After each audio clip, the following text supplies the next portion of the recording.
Dios no busca gente que presume perfección, sino que reconoce su necesidad. Porque la gente casi ni habla, es de la salud mental. Y la clásica es, pues es que el psicólogo es para el loco. Y me aterra lo que viene. La copa que debo beber para cumplir la voluntad de mi Padre. Ese Dios poderoso y todo también es un Dios vulnerable. Es que la Biblia es un libro que refleja sobre múltiples traumas. Muy buenas tardes a todas las personas que nos están escuchando, nos están viendo aquí, allá, arriba, abajo, adelante, no sé dónde estén. Yo siempre pienso que andan en su bicicleta de camino a la casa o de camino al trabajo y no tienen ahí los audífonos. O de pronto están en la sala echándose una buena polita o un cafecito, qué sé yo, mientras que nos están viendo. O tal vez no porque son muy cristianas y de pronto no toman cerveza. Bueno, donde sea que estén, donde sea que nos estén escuchando, viendo, bienvenidos, bienvenidas, bienvenides. Este es un podcast para hablar rico, para charlar y como dice, para sanar charlando. Entonces hoy vamos a hablar de uno de mis temas favoritos, que es el tema de trauma, que ustedes saben que siempre volvemos a él y estamos trabajándolo, pero hoy lo vamos a hablar desde una perspectiva súper interesante y todas mis amigas, amigues cristianos que están allí en Latinoamérica o en los Estados Unidos, tal vez les va a interesar mucho este tema. Además estoy súper contenta porque tenemos a Natalie, que además conseguir a Natalie estuvo difícil. Natalie, encontrémonos para grabar este podcast. Entonces, pues aquí les dejo con Natalie que se nos presente. Buenas tardes a todas las personas que nos miran, nos escuchan. Yo soy Natalie Romero Maica, soy peruana, soy estudiante doctoral en el tercer año en la Escuela de Teología en Boston University y también soy pastora ordenada en la Iglesia Metodista del Perú, aunque ahora pues estoy en Estados Unidos. Bueno, estoy enfocándome en el tema, para mí disertación, en el tema de trauma, incluyendo los ojos, los lentes de trauma, de feminismo, hacia mi análisis del libro de Jueces. Entonces, bueno, eso es un poco quién soy. Y gracias, Anita, por la invitación. Yo sé que ha sido un poco difícil coincidir con los horarios, pero pues gracias por tenerme en este espacio, por incluirme, por pensar en mí. No, por el contrario, yo estoy muy contenta porque, bueno, yo a Natalie la conozco de hace muchos años y yo me acuerdo que una de nuestras primeras conversaciones fue justamente el trabajo que ella hizo en... Ay, ahora se me fue la paloma, en la Universidad Bíblica Latinoamericana. Justamente sobre Antiguo Testamento y el rol de mujeres en el Antiguo Testamento. Entonces, yo sabía que esta conversación iba a estar muy interesante por eso. Y a lo mejor incluso hablamos también un poquito más de específicamente cuáles han sido las lecturas de Natalie con respecto al rol de mujeres en el Antiguo Testamento, porque pues esto es un tema muy interesante y sé que habrá muchas mujeres allá afuera que les llame la atención, porque al menos yo cuando estaba creciendo en la iglesia, uno siempre buscaba un rol femenino que estuviera en la Biblia. Tal vez para las personas que no han estado en la iglesia, por esto les suena como que, no, pero ¿por qué queremos hablar de un libro antiguo? ¿Por qué esto es tan importante al día de hoy? La verdad es que la Biblia moldea, da los modelos, provee ejemplos para millones de personas en el día a día. Entonces, hablar de este tema es tan importante hoy en día como lo fue hace de pronto 100 años, 200 años, sigue siendo muy relevante la Biblia para todas las personas y particularmente hablar de los roles de las mujeres es muy, muy importante porque casi siempre se enfocan en figuras masculinas. Pero bueno, para eso a lo mejor nos inventamos otro episodio y charlamos, pero hoy queremos hablar sobre el tema de trauma, sobre el tema del trauma y la Biblia. Y yo creo que habrá muchas personas allí que nos están escuchando que dirán, pero ¿qué tiene que ver la Biblia y el trauma? O sea, la Biblia es la palabra de Dios, el trauma, ay, ahora todo el mundo está traumatizado, eso siempre lo digo yo, ay, que ahora todo el mundo siempre está traumatizado y uno ve en redes sociales que la gente no se toma muy en serio este tipo de cosas, eh, pero son importantes. Entonces, cuéntanos, Natalie, ¿cómo le hacemos? ¿Qué es esto? ¿Por qué? ¿Para qué? A ver, yo creo que puedo empezar diciendo que la Biblia sigue siendo un libro autoritativo en Latinoamérica, especialmente pues por la cantidad de cristianos de diferentes y cristianas y cristianes de diferentes denominaciones a lo largo de Latinoamérica. Entonces es un libro que se predica domingo a domingo, sea por el pastor, el sacerdote, ¿verdad? O quien esté a cargo. Las reuniones bíblicas en las casas, etc. Exacto, o sea, el libro que se toma es como se conoce dentro de la iglesia, la palabra de Dios, ¿verdad? Entonces, es importante revisarla con otros lentes porque la Biblia ha sido interpretada de muchas formas. Y la interpretación que nosotros escuchamos en las iglesias, que es usualmente donde las escuchamos, pues tiene una interpretación de fondo que responde al contexto de la iglesia o a veces desde la perspectiva de la persona que está predicando la Biblia. Así es. O sea, puede ser de repente un pastor conservador, ¿verdad? Que le enseñaron, por ejemplo, cogen el texto paulino tan popular, ¿no? Que la mujer no le permite a la mujer que abra en la congregación. Entonces lo toman de forma literal. E interpretaciones como estas, lo que pasa con esto es que se vuelve opresor. ¿Por qué? Porque comienza a minimizar el rol de las mujeres. Ese es solo un ejemplo, ¿no? Entonces, pero ¿qué tiene que ver la Biblia con trauma? ¿Se puede interpretar la Biblia a través de los ojos de trauma? Yo creo que yo creo que sí es posible, pero hay que hacer la distancia del caso. Trauma es un concepto moderno. En los tiempos bíblicos, la gente no está familiarizada con esto. Ellos probablemente sí han pasado traumas y podemos hablar un poco más de qué ejemplos tenemos en la Biblia, pero ellos no conocen el término como tal. Es un término moderno, ¿no? Como muchos otros. Por ejemplo, el homosexualismo como se conoce hoy día, ese es un término moderno. No es un término. La gente de la Biblia no sabe qué es eso, ¿verdad? Son cosas de las que tenemos que hacer la salvedad. Sin embargo, por ser un libro, la Biblia, un libro que todo el mundo, no todo el mundo, pero la gente cristiana lo tiene como autoridad, lo lee, es posible darle diferentes enfoques y énfasis. Entonces, Latinoamérica son pueblos, ¿verdad?, que hemos sido oprimidos por muchos años, por no decir siglos, y que usualmente dentro del cristianismo se cae a veces en el error de, bueno, te pasó esto y listo, y el siguiente paso, ¿no? Pero no nos detenemos a hacer duelo, no nos detenemos a pensar en lo que ese evento catastrófico, esa opresión pasó en nuestras vidas y cómo eso nos está afectando. Yo creo que los lentes de trauma nos ayudan a hacer la pausa. En un mundo donde vivimos de manera tan agitada, nos permite hacer la pausa y decir, bueno, vamos a sentarnos y vamos a analizar esto desde otro ángulo y vamos a ver el dolor. Porque a veces en las iglesias cristianas es como que no hay dolor, ¿verdad? Como cristianos no tenemos un corazón que tiene a Cristo siempre está alegre. Exacto. Y no es así. No es así. Incluso hay cánticos que dicen no puede estar triste el corazón que tiene Cristo. Yo creo que sí. Porque el mismo Jesús lloró.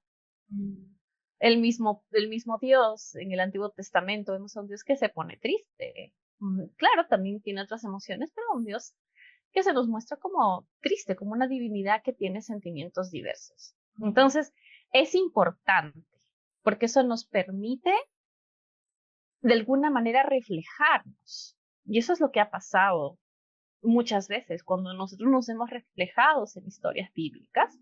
Entonces, comenzamos a darnos cuenta de qué cosas no están bien en nosotros y puede haber la sanidad. Podemos llegar a la sanidad, pero es un proceso, ¿no? No es que hoy día pasé un trauma y ya mañana estoy como una nueva persona. Yo no creo que así funcione. Es más, no es como funciona. A mí me gusta mucho algo que tú dices, que me parece súper importante para las personas que están allá afuera cuando escuchan de trauma, porque sí es un concepto relativamente, creo que es un concepto que inició en la medicina para hablar de las heridas físicas, ¿no? Que cuando uno se golpea y queda al negro, pues, el traumatismo, ¿verdad? Y luego pues se hizo este traslado también a la salud mental y este traslado a la salud mental no tiene muchísimos años, ¿verdad? Pero hay algo que me gusta mucho de lo que dices y es que el hecho de que sea un concepto moderno no significa que las personas que hayan estado en aquella época no hayan sufrido trauma. Y hay algo que a mí personalmente me parece acerca de la Biblia, y es que la Biblia es un libro que refleja y cuenta sobre múltiples traumas. La separación de familias, la muerte, ¿verdad? El abuso de distintas formas a distintas personas, a inmigrantes, mujeres, niños, inclusive la misma, muchos de los aspectos de la vida de Jesús hablan sobre el trauma o más bien son traumáticos, son eventos traumáticos que Jesús experimentó y que sus discípulos y la primera iglesia también experimentaron. Entonces creo que me gusta mucho esto que dices, porque creo que, claro, cuando hacemos la lectura desde este Dios que no tiene emociones o desde la idea de que una persona que es cristiana debe ser feliz y debe estar sana y debe estar bien inmediatamente porque ha nacido de nuevo, entonces ya es como que se resetó todo, ¿verdad? Pero me parece muy lindo pensarlo desde la perspectiva de que tú hablas de tomar las pausas y entender también de que como cualquier otro proceso en la vida, ¿no? Para aquellas personas que pronto nos están escuchando y creen en este Dios de los procesos y no solamente en un Dios, ¿no? Porque uno ve las plantas y las plantas se toman su tiempo para crecer y uno ve los animales y cada parte de la naturaleza tiene su ciclo, nosotros los humanos tenemos nuestros ciclos. Y el sanar tiene ciclos y espacios y pausas, y entonces me parece muy lindo pensar en la Biblia como estos relatos que también están hablando del trauma de personas que han transitado distintos eventos traumáticos y han encontrado en su fe un camino, no algo instantáneo, lo que tú lo pones en el microondas y ya estuvo, sino un camino de sanación que necesita pausas. Ajá, es que tenemos la idea de que Dios es como el hada madrina o como el genio de la lámpara, que uno le pide el deseo y ya. Es que así no funciona, porque así no es como trabaja el ser humano ni la mente de los seres humanos. Tenemos un proceso, somos complejos, ¿va? Venimos de diferentes contextos, entonces es todo un proceso, como bien dices. Y entonces, bueno, habrá personas allí que nos dicen, listo, la Biblia nos cuenta sobre eventos traumáticos, la Biblia la podemos leer desde nuevos ojos, entendiendo todo este tema de trauma. ¿Y eso cómo se come? ¿Cómo hacemos, cómo nos enfocamos, cómo nos ponemos los lentes de trauma? Primero definiendo, o sea, viendo un poco la definición de qué cosa es un trauma. Con eso conversábamos contigo, Anita. Pues el trauma es eso que pasa después, es la secuela. Uh-huh. Después de un evento traumático, impactante, que de alguna manera está remodelando nuestra vida, remodelando nuestro contexto, es la secuela que queda. Uh-huh. Y si nosotros analizamos o pensamos en la Biblia en ese sentido, vamos a encontrar en las historias bíblicas, en muchas de ellas, estas secuelas. Refiriéndonos específicamente al Antiguo Testamento, que es, bueno, el área que yo trabajo, ¿no? La gran producción literaria del Antiguo Testamento, no voy a decir toda, pero la gran producción literaria se da en el exilio. Uh-huh. ¿Qué es el exilio, no? Pues cuando estos pueblos, tanto Israel como Judá, Reino del Norte y Reino del Sur, son conquistados por diferentes imperios y digamos, la élite, en el caso del sur, es deportada a Babilonia. Y en ese momento, cuando ellos han perdido la tierra, han perdido su autonomía como reino, están siendo llevados a un imperio donde van a servir, donde incluso tratan de cambiar la identidad y vemos los cambios de nombre. En, por ejemplo, el libro de Daniel, que responde a un momento, una conquista posterior del periodo persa, pero vemos que es algo que pasa cuando en el exilio, ¿no? Entonces es un momento traumático.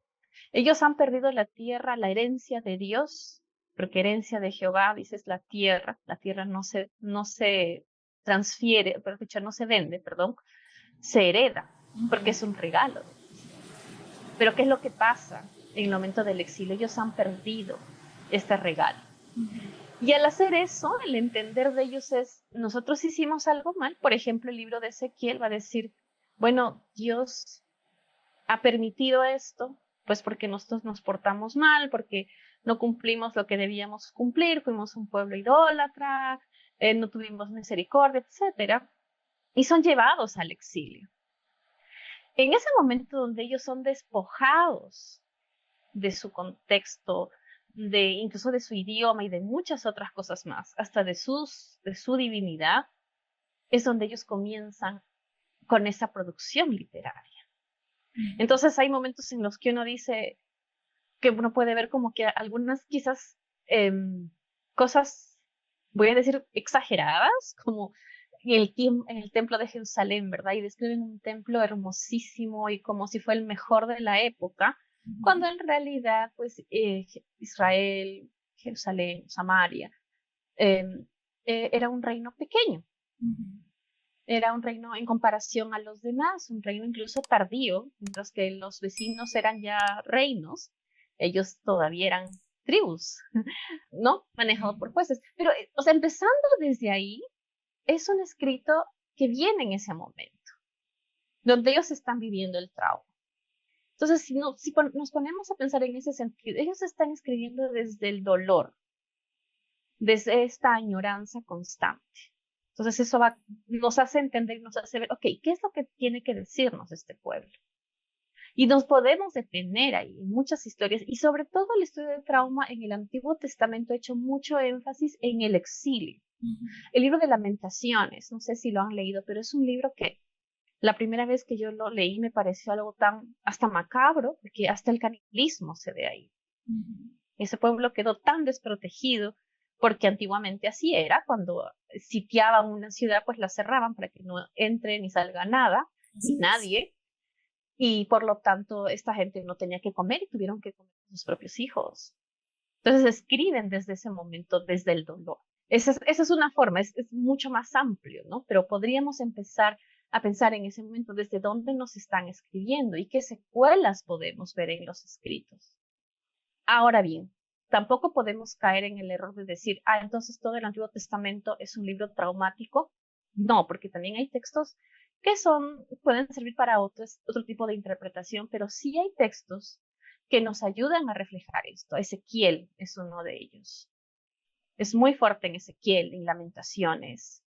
Si hablamos de la historia deuteronomista, ya al final probablemente también es muy clara la idea de esta secuela que ellos han tenido.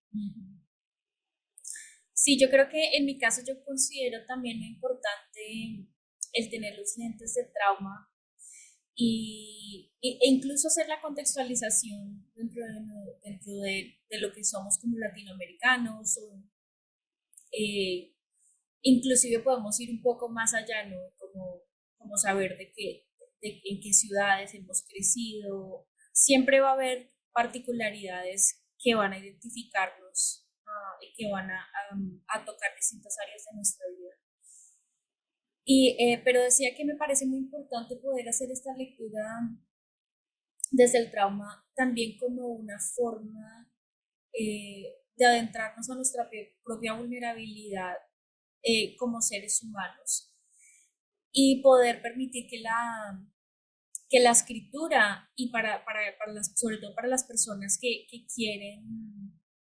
que mantienen ese vínculo con la divinidad a través de la escritura o incluso a través de ir a la iglesia, de la oración, etcétera, es poder no solamente identificarse con esta misma vulnerabilidad que está en la Biblia, en vez de pensarnos en todas estas personas como estos roles perfectos, estas obras terminadas, ¿verdad? Poder identificar a otros seres humanos. Digamos, por ejemplo, hablemos de Abraham, ¿verdad? Que Abraham, la historia de Abraham empieza desde el ser un inmigrante, desde salir por el llamado de Dios, de salir a caminar con todas sus cosas y etcétera, y todo el atravesarse todo este proceso. Para las personas que son migrantes, que de pronto que se han mudado, incluso que se han mudado de ciudades, uno siempre carga un dolor cuando hay este rompimiento con los lazos familiares o los lazos de amistad. Incluso para las personas que son migrantes esto les puede sonar muy familiar. Uno extraña la comida, uno extraña los lugares, uno extraña incluso los olores. A mí me ocurre eso. Ay, a veces extraño, hay un olor particular que tienen los Andes que yo extraño. Y a veces, y aquí viene lo interesante del contexto que además tú lo mencionabas hace un ratito, es que cuando estamos en el contexto de personas latinoamericanas, siempre es como, bueno, pero ya eso ya pasó, ya echarle tierra. Pero la verdad es que, por ejemplo, las personas que hemos migrado, sabemos que en realidad después de que se ha migrado por un tiempo largo, uno ya es como si uno no fuera de ningún lugar.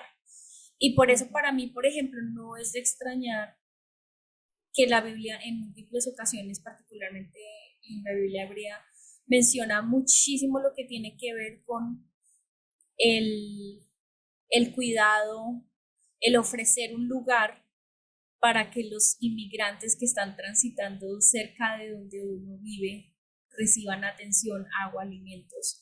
Inclusive en la historia inmediatamente, digamos que Lot, que es como que para mí como esta primera generación que sale de la familia, que se separa de la familia de Abraham, lo primero que él hace cuando vienen los ángeles es recibirles en su casa y darles un lugar para sostenerse. Porque Abraham hace lo mismo. Cada vez que hay inmigrantes cerca que están pasando, venga, pase y cómase una piernita y cómase una piernita Sí. y tome unos vasitos de agua. Entonces, me parece muy interesante porque es identificar esa vulnerabilidad en la Biblia.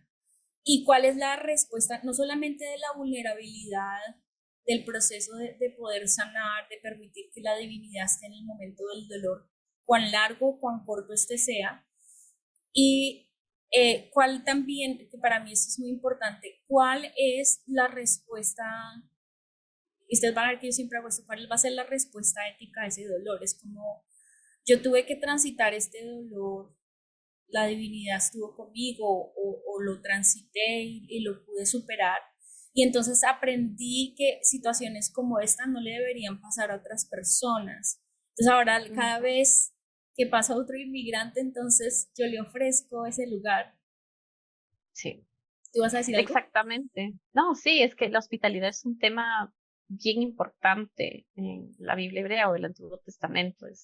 Es clave, ¿no? Incluso muchos pasajes tienen como tema central la hospitalidad, y como mencionas, Lot, sin duda el tema principal va a ser la hospitalidad. Y pensando un poco en la vulnerabilidad del ser humano o de estos grandes héroes de la Biblia bueno, que he escuchado muchas veces que se le dice así. Sí. Estos héroes son de carne y hueso, o fueron, mejor dicho, y el retrato que tenemos en los diferentes libros de la Biblia nos muestran a seres humanos pecadores, con errores, Sí, vulnerables. yo casi me meto con David, pero dije, uy, no, mejor quedémonos con Abraham. Bueno, sí, David es un personaje muy complicado. es complejo porque David tiene muchas cosas positivas, al menos como lo va a recordar el libro de Crónicas, es muy diferente a cómo lo recuerda el deuteronomista en Samuel. Muy diferente, ¿verdad? Pero vemos a un David muy humano también, un David que se equivoca, un David que no es un buen padre, ¿verdad? Y podemos enumerar muchas cosas sobre él. Tú, Pero también vemos reflejado tú eres más, ¿cómo se llama eso? Eres más, tienes más compasión por David que yo.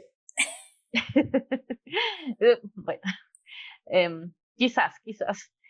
Pero pienso también en la vulnerabilidad de Dios Ujú. como tal, ¿no? Si nos vemos al Nuevo Testamento, y es una crítica que yo siempre hago a las iglesias, a las canciones cristianas que se llaman así, ¿no? Que siempre muestran al Dios glorioso, a este Dios todopoderoso, omnipotente, ¿verdad? Pero nos olvidamos de Jesús, ese Jesús débil, humano, bebé. Cuando naces un bebé, hace poco tuve un bebé y son 100% dependientes. Entonces, Así un es. Dios que se hace 100% dependiente del cuidado nos habla de la vulnerabilidad de A un Dios. Dios que hay que cambiarle los pañales. Exacto, ¿no? Entonces nos habla de eso. Y eso de alguna manera va a moldear lo que pensamos, lo que creemos acerca de Dios. Ujú. Que ese Dios poderoso y todo también es un Dios vulnerable. Ujú. Que Dios también, ¿verdad? Dios, hay una canción muy bonita de Santiago Benavides que dice Dios también, ¿no? Dios también perdió a su hijo, Dios también fue un inmigrante, Dios también tuvo hijos descarriados. Es como Dios se identifica con el ser humano. Ujú. Es lo que podemos ver en la Biblia hebrea y en general en el Nuevo Testamento también. Y cómo este Dios, que incluso podríamos hablar de la crucifixión, y de hecho Shelley Rambo es la que hace un estudio muy interesante sobre cómo la crucifixión se vuelve un evento traumático para los discípulos, ¿verdad? Ujú. Pero cómo a través de eso podemos ver otro lado de Dios. Y cómo eso nos hace más humanos, como o el Dios en el que creemos, se identifica con nosotros. Ay, Eso es yo muy quiero interesante. me voy a meter un poco incluso más ahí, como tú sabes que siempre hago, Natalie, y también ver aquello de la divinidad que es incómodo, yo creo, no sé cómo decirlo para no sonar tan dura, pero, pero también identificar aquellos espacios en los que Dios ha desprotegido, aquellos espacios en los que Dios ha dejado abandonadas a las personas. Incluso Jesús mismo utiliza esa expresión. Y eso me parece muy interesante. Yo recuerdo cuando yo estaba en la iglesia y yo escuché esto un par de veces y un par de pastores como, ay, yo estaba peleando con Dios y esa idea me parecía muy extraña. Pero creo que con los años he comenzado, digamos que esto ha tomado un poco más de forma en el sentido de que yo creo que también encontrar esas partes difíciles, esas historias de Dios que son complicadas a través del trauma, es también reconocer el dolor que esas situaciones causaron en las personas. Entonces, por ejemplo, no sé, estoy pensando, por ejemplo, en Ana, que no podía tener hijos, ¿verdad? Eh, y llega en este punto de desesperación, está llorando muchísimo, ¿verdad? En el templo, que incluso Samuel le dice, le pregunta que si está ebria. Eh, Elcana, el sacerdote Elcana. Ay, sí, discúlpame, Samuel viene a ser el hijo. Perdón, estoy mal. Elcana es el esposo, Elí era el sacerdote. Eli, Dios Ujú. mío, qué vergüenza. Ya, No, no. este, cuando ella está llorando y todo eso, pero entonces uno se queda con la pregunta, bueno, ¿y qué pasó con todos esos años en los que ya no pudo concebir? Y yo siento que hay una respuesta muy rápida de muchas personas en las que dicen como, no, lo que pasa es que Dios permitió esto para que su gloria se mostrara. Claro, de estos ejemplos hay muchísimos en la Biblia, ¿no? Que las personas tienen que sufrir por un periodo largo hasta que por fin como que Dios se acuerda y no lo digo yo, lo dice la Biblia. Ay, es que Sí, Dios se sí. le olvidó, se pegó una siestica. Pero me gusta mucho que Jesús luego cuando justamente eh, causa una sanación a través de un, shoot, se me fue la palabra, de un milagro sana a una persona.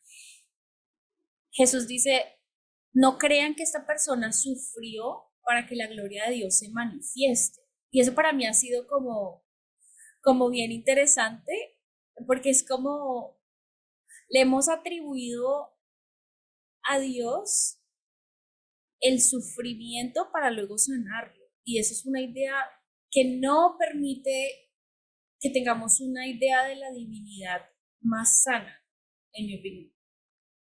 Claro, porque entonces, ¿qué clase de Dios es este que nos hace sufrir, ¿no? Y es ahí donde viene la famosa teodicea, ¿no? Dios frente al dolor, Dios frente al sufrimiento. Hay muchas historias de muchas personas en diferentes eventos, sobre todo en traumas colectivos. Esto se da cuando, pues, por ejemplo, ocurre un terremoto muy grande como hubo en Japón, en Chile hace varios años, a escalas de casi cataclismo. Entonces, esto provoca un trauma colectivo. Y la gente se pregunta por qué yo, por qué nosotros, qué hicimos mal. Entonces ahí viene la pregunta, ¿no? ¿Y dónde está Dios en medio de esto? Es- Dios permitió esto, Dios hizo esto. Entonces ahí viene la configuración de ¿quién es este Dios? Es en el sufrimiento donde nosotros podemos también preguntarnos quién es este Dios. Y claro, una respuesta que han utilizado las iglesias no es que Dios no te hace sufrir, pero Dios permite, pues porque algo quiere lograr de ti, algo bueno quiere sacar de ti, o la gloria de Dios, qué sé yo, ¿no? Pero esas cosas pasan porque demuestran la vulnerabilidad del ser humano. De que, por ejemplo, frente a un cataclismo, el ser humano no puede hacer gran cosa. No podemos controlar los terremotos, no podemos controlar estos fenómenos naturales. Por más tecnología que hay, ¿verdad? Siguen ocurriendo. Entonces, ¿dónde queda Dios, no? Y ahí es donde nuestra teología comienza a cuestionar, precisamente porque siempre nos enseñaron que Dios es el Todopoderoso, que Dios es el Omnipotente, pero nunca nos enseñaron que Dios sufre, nunca nos enseñaron que Dios también se muestra vulnerable.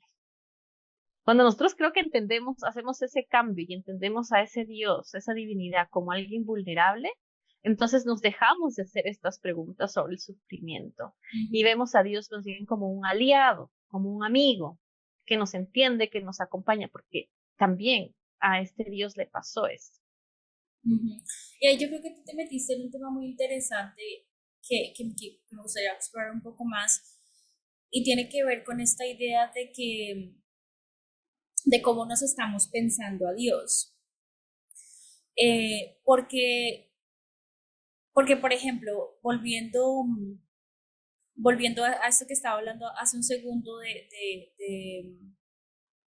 de hacerle preguntas también a Dios, hay un texto muy bueno, ahora mismo se me va el nombre de la escritora, tal vez tú lo recuerdes.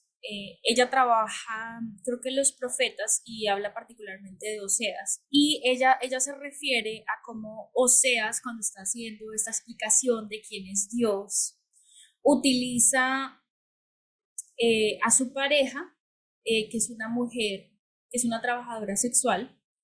Bueno, eso es lo que nos dice él. ¿No? Comencemos desde ahí, esa es la historia que él nos dice. Y nos dice como, no, es que ustedes han sido mi pueblo infiel, así como ella, y no, y entonces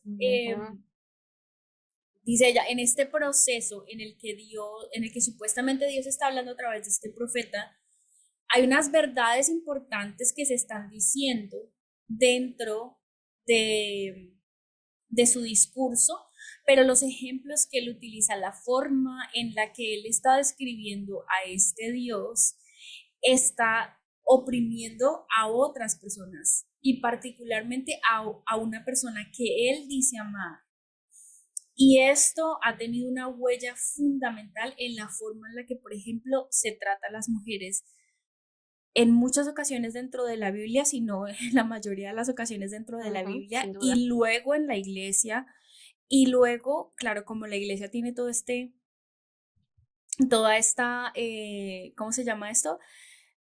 Influencia cultural, social, educativa, entonces tiene todo este efecto tan inmenso con respecto a eso, porque entonces las mujeres que viven su sexualidad, por ejemplo, entonces ellas son las mujeres a las que se les compara con aquel pueblo que merece el castigo de Dios, ¿verdad? Como si fuera exactamente lo mismo. Ujú. Eh, Exacto. sí, Exacto. entonces estamos ella habla sobre como todas estas descripciones que se están haciendo de Dios, cómo estamos entendiendo a Dios, y ella habla de algo muy importante aquí que tal vez, no sé si por ahí quieres ir, pero si no podemos volver a ello, y es cuáles son las voces que están siendo excluidas en el texto bíblico, cuáles son las voces que no están siendo escuchadas, incluso cuáles son esos dolores que están ahí, pero no estamos viendo porque estamos tan enfocados en la trama principal de estos héroes, los caminos de estos héroes, que estamos perdiendo de vista toda la gente que se está quedando en el camino. Sí, sí. Bueno, yo creo que me parece primero que la autora que tú te estás refiriendo es Julie O'Brien. No estoy segura. Ella Ay, habla no, también del profeta Oseas. probablemente, pero no, es Ajá. que, bueno, no importa, no me acuerdo. Bueno, pero ella también ella habla sobre profetas, ¿no? Y los profetas usan mucho estas figuras que podemos decir, ay, no, pero es metáfora, no es real. Pero esas metáforas se construyen sobre una realidad. Las metáforas no ocurren en el vacío. Las metáforas reflejan la sociedad. Y sin duda, los textos bíblicos, el Antiguo Testamento o la Biblia hebrea, es un texto patriarcal. Eso está claro. Es un texto que fue escrito por hombres y para hombres, que a través, digamos, de toda la canonización se hace palabra de Dios y que ahora lo podemos leer como tal y podemos sacar enseñanzas que liberan o que oprimen, es una cuestión ya moderna.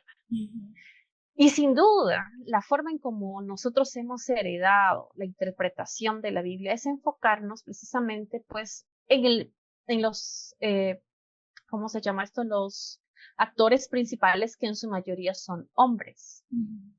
Si ustedes comienzan a leer la Biblia y subtítulos, especialmente la Reina Valera, que es la más amada en Latinoamérica, Sí, ¿verdad? la preferida. Y la del 60, ¿no? Que tiene subtítulos y la gran mayoría está referida a hombres. Entonces, nos habla también de que, ok, este libro es patriarcal, escrito por hombres para hombres, pero el plus de todo esto, o sea, encima, fue interpretado por hombres. Es muy interesante cómo esto ocurre.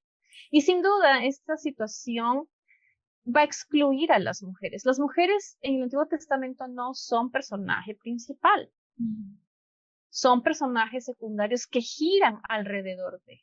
Y por lo tanto, lo que nosotros conocemos sobre estas mujeres o niños e incluso extranjeros es a través de los lentes de estos hombres. Entonces sí, y muchas veces en muchas interpretaciones se deja de lado este papel, ¿no? Cuando hablamos, por ejemplo, de Sansón y Dalila. ¿De quién hablamos? De Sansón, ¿no? Y Dalila, la mujer mala que lo sedujo. Y cuando uno Sí, se pone a ver el texto, ella tiene una función de ser alrededor de lo que dicen, Sansón. la piedra de tropiezo. Exacto, pero esa es una interpretación, porque cuando uno ve el texto bíblico, entonces uno descubre, primero que Dalila no le cortó el cabello a Sansón, por ejemplo. Eso es algo que, ¿no? Ay, es que Dalila le cortó el cabello. No, mentira, lean su Biblia y se darán cuenta de que no. Pero el punto es que tenemos toda esta carga que no nos permite ver a otros personajes, que es difícil, ¿verdad? Que estos otros personajes sobresalgan. Entonces, un poco el trabajo desde el feminismo, desde la interpretación bíblica feminista, es resaltar la labor, en este caso, de las mujeres. de la otredad, ¿no? Del otro, el que es diferente, el que viene de una cultura diferente, el que es la que es mujer, ¿verdad? La que es extranjera. Y claro, ¿no? ¿Qué es lo qué relatos o cuáles son las descripciones que tenemos en la Biblia sobre esta otredad? No siempre es la mejor. Si, por ejemplo, hablamos de Jezabel, ¿no? Cómo la retrata los libros de Reyes, la historia deuteronomista, ¿no? Incluso en el Nuevo Testamento es la mala, incluso hasta le dicen prostituta, ¿no? Pero uno se va dando cuenta de que sí, es una perspectiva, pero no necesariamente el texto por lo que nos están retratando. La misma Biblia, que es patriarcal, podemos encontrar algunas otras cosas que no son del todo malas. Porque no es que los hombres son buenos y las mujeres son malas, la vida es más compleja que eso. Entonces yo creo que el feminismo ahí nos aporta, pero volviendo al tema de trauma, yo creo que, como dije al principio, es hacer una pausa cuando vemos el dolor de estas personas.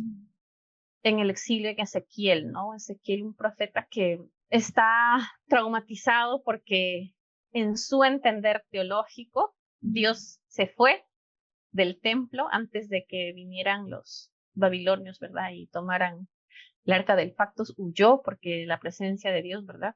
Y él está desesperado. Es un profeta desesperado y que en Babilonia él recuerda Jerusalén y hace como todo una propuesta, una medida de cómo va a ser un nuevo templo. Y se pone tan estricto con las reglas, ¿verdad? Las reglas de pureza, impureza, porque eso nos habla de esa secuela. Nos dice, es que Ezequiel no quiere que este evento traumático, que este dolor vuelva a pasar otra vez. Entonces él comienza a exagerar muchas cosas, como que se pone muy rígido con ciertas, especialmente en el templo, donde habitaba la presencia de la divinidad, en general de los antiguos pueblos, ¿no? Y podemos ver en ese caso, a veces para mí Ezequiel ha sido un libro que como difícil, como un poco aburrido, pero cuando uno lo entiende desde este punto de vista, podemos entender, por ejemplo, por qué algunas personas son como son, sin la necesidad de juzgarlas, o por qué nosotros somos como somos. Porque yo tengo una cierta manera de reaccionar frente a una cierta situación. Es que algo me pasó que me hizo de esta manera. Alguna cosa, ¿verdad? Algo me hizo hacer así. Y yo creo que eso nos ayuda a vernos a nosotros mismos y reflexionar sobre eso y sentarnos a ver cómo podemos, o qué secuelas hay, porque es el primer paso, y luego poder llegar en un futuro a la sanidad. Sí, yo creo que esto que tú estás proponiendo aquí me parece muy importante porque nos invita a una lectura muy distinta de la Biblia. Creo que dentro de nuestras comunidades latinoamericanas estamos acostumbradas a leer la Biblia desde una perspectiva normativa, como que esto fuera como un código civil, como un código penal, y uno está mirando, ¿no? Cómo es que uno tiene que comportarse, y uno le dice, ¿no? Esto es como tu manual para la vida, que hay que seguir unas instrucciones y que con esto entonces te aseguras la vida eterna. Pero me parece muy interesante esta lectura que tú estás proponiendo de ver en la vulnerabilidad. Me encanta que hables sobre el tema de Ezequiel, porque Ezequiel, claro, cuando uno ve a los profetas, Ezequiel particularmente es un libro muy difícil, pero en Ezequiel uno puede identificar en sus escritos y en Jeremías también cosas muy particulares, formas de experimentar el trauma de formas muy específicas que uno podría decir, esta persona está transitando una situación muy dolorosa. Y una de ellas, la que siempre a mí para mí personalmente yo la utilizo cuando he hablado en sermones, es cuando él dice que está en la mitad de los exiliados y que él no podía hablar, no, estaba completamente anonadado. Y uno no solamente se puede imaginar el dolor que se puede sentir de ver a todo su pueblo exiliado frente al río. Entonces esto me parece una cosa muy linda, porque entonces nos acercamos a la Biblia desde una perspectiva distinta, que es desde la perspectiva de la experiencia humana y de la vulnerabilidad de Dios, que creo que es lo que tú estás proponiendo. Entonces, esto nos cambia muchísimo, muchísimo la perspectiva. Entonces, ya para finalizar, me gustaría que nos cuentes un poco cómo propones hacer esta lectura en las iglesias, en nuestros contextos latinoamericanos. ¿Cómo lo propondrías? Yo creo que, como dije al principio, es primero de darnos cuenta de que los personajes de la Biblia son seres humanos, que tiene un trasfondo ya complicado porque estamos hablando del momento del exilio, ¿verdad? Un momento difícil donde la gente está reconstruyendo su identidad. Creo que es bueno empezar por la vulnerabilidad, ¿no? Y luego yo creo que también es importante poder conocer algunos conceptos, como por ejemplo, ¿qué es el trauma? ¿Qué significa el trauma? Que para no todas las personas es igual. Como hacerlo más familiar a los miembros de la iglesia. Exacto, ¿no? Hacerlo familiar, comenzar a familiarizarlo. Y también creo que es importante, estos son como los previos, ¿no? Antes de, porque yo creo que entrar de frente con los ojos de trauma es algo relativamente nuevo dentro de las mismas ciencias bíblicas. Tiene como una década más o menos que está interactuando la Biblia y el trauma. Entonces estamos como nuevitos en esto, a comparación de otras interpretaciones, ¿verdad? Entonces yo creo que también creo que la labor de las iglesias y de los pastores es velar por el bienestar de los miembros. En ese sentido, y esto es muy cuestionado en América Latina porque la gente casi ni habla, es de la salud mental. ¿Cuántas personas latinoamericanas asisten o ven a un psicólogo periódicamente? Y la clásica es, pues es que el psicólogo es para el loco, el que está loco, loca, ¿no? Y yo no estoy loco, loca, entonces pues yo para qué voy a ver al psicólogo. Yo no lo necesito, así es. Yo no lo necesito. Entonces creo que es una invitación a cuidarnos también mentalmente, porque eso es, digamos, cómo se forma nuestra identidad, cómo esta va cambiando por nuestros contextos, nuestras familias, y en la niñez se van a definir muchas cosas. Y las de nuestra generación, Anita, pues venimos de unos, digamos, una niñez muy diferente a la de ahora, ¿no? Donde, digamos, los castigos físicos eran algo normal, hasta aplaudido, ¿verdad? Es violencia, son formas de violencia. De hecho, incluso a veces yo propongo que cambiemos la palabra castigo, porque castigo es como cuando uno recibe algo que uno merece. A veces digo como, castigo no, llamémoslo. Como la consecuencia de tus actos, ¿verdad? Como más bien como algo, sí, como algo que no debió manejarse de esa manera. Sí. Entonces yo creo que es un poco primero trabajar en estos conceptos previos con los pastores, las pastoras, y adentrarnos un poco en la teoría de trauma también, ¿no? Cómo esto se puede manejar. Y una vez que nosotros estemos un poco más familiarizados con estos conceptos, entonces yo creo que la sanidad y dentro de la experiencia de la iglesia y en el Antiguo Testamento, en comunidad es mucho mejor. El mismo Espíritu Santo fluyó en el Pentecostés en comunidad. Me dirán, no, pero Dios me habla de forma personal. Sí, sin duda, pero en comunidad vemos cómo la iglesia emerge, y cómo en comunidad podemos sanar. Porque si bien mis traumas y tus traumas, Anita, por ejemplo, pueden ser diferentes, pero hay algo que nos une, que es el dolor, que es el sufrimiento, que es la secuela. Entonces, a partir de esa empatía, nos acercamos a la Biblia, nos acercamos a estos textos, y hay textos que se prestan para eso. Hay textos, cuando en algún momento yo hablé en alguna iglesia sobre, me parece fue sobre las hijas de Lot, donde estas hijas prácticamente son violadas por la gente de este pueblo, Sodoma y Gomorra.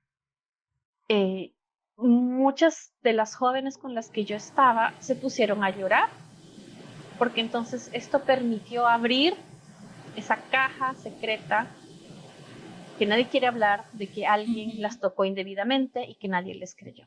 Entonces, a partir de este texto que es tan complicado, Complicado. bien difícil de trabajar, pero yo creo que la Biblia nos invita también a ver que estas cosas que lamentablemente pasan ahora, como violaciones, como tocamientos, hablando de niñas, de mujeres, ¿verdad? No es algo nuevo. Y esto invita. Yo creo que la Biblia es como nuestro interlocutor. Nos invita a pensar en las realidades que seguimos viviendo ahora. Porque el sufrimiento es algo que existió y existe y existirá. Y hay cosas, y Eclesiastés va a decir, nada nuevo hay bajo el sol, ¿no?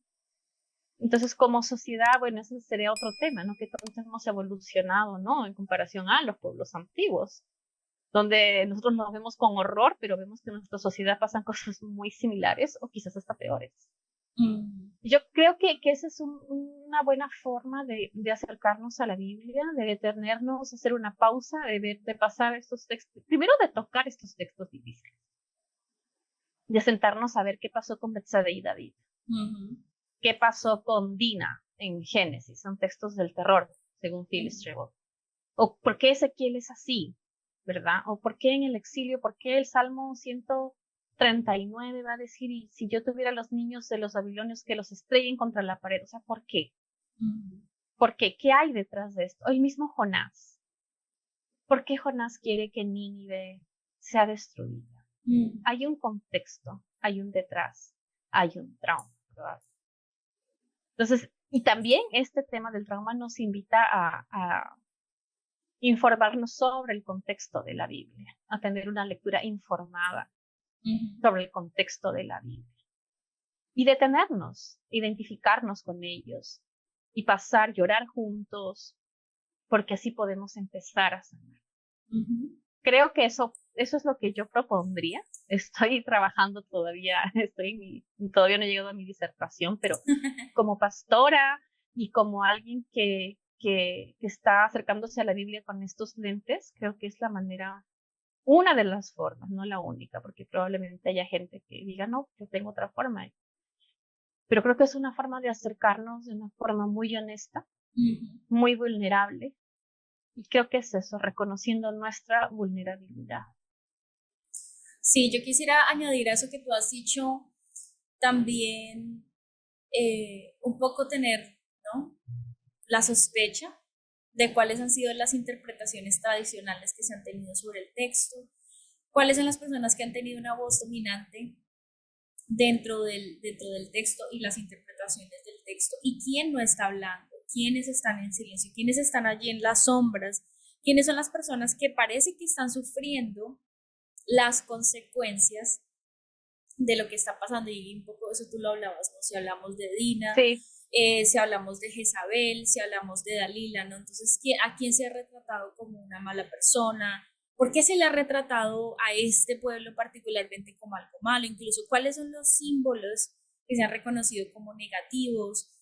Sí, como un poco acercarnos con una gran curiosidad para entender el contexto, para entender la historia, para saber un poco más de qué es lo que va, ¿no? Porque a veces nos acercamos al texto bíblico con muy poco contexto, entonces está muy fácil interpretar cosas ahí que no necesariamente tienen que ver con el contexto histórico, social, político, cultural, pero también con un poco de sospecha.